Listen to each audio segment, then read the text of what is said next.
report was released by the independent police auditor involving an incident with a black teenager last year. The findings of excessive force were finally released after the Fresno police auditor admitted to withholding the report due to community tensions in Fresno over the death of George Floyd. CBS 47's Shauna Kalafi has more from Fresno Police Headquarters. The family of that teen, London Wallace, has since filed an excessive force lawsuit against the city. Today I spoke with their lawyer as well as the president of the Police Association, who both had very strong opinions about this independent report.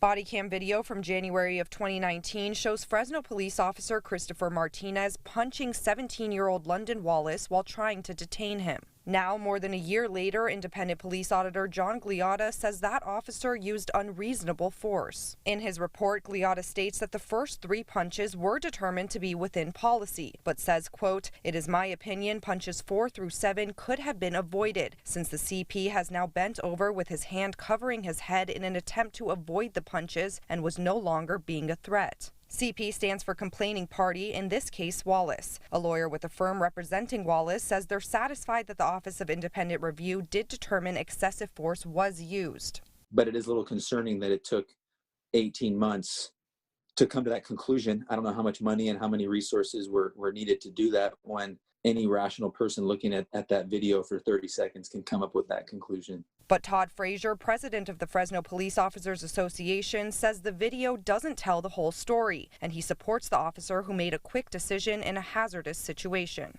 Now they have officers standing there, people seated all around them. They are at a big time of disadvantage, and they're still pulling people out of the apartment, and they still don't know what's inside that apartment. You know, are there more people, more than potentially armed? Fresno Police Chief Andy Hall also releasing a statement saying in part, quote, "I give serious consideration to the OIR findings and recommendations. From this information, I determine the need for department policy changes as well as additional training needs for officers." I think what everybody wants to see is better trained officers where things like this don't happen.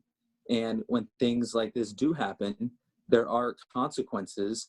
The city is now facing an lawsuit, and that lawyer with the firm representing Wallace says they have a jury trial set to begin next August in the Eastern District Federal Court, and he says they're confident in their case. Reporting from Fresno, reporter Shauna Kalafi, CBS 47 Eyewitness News.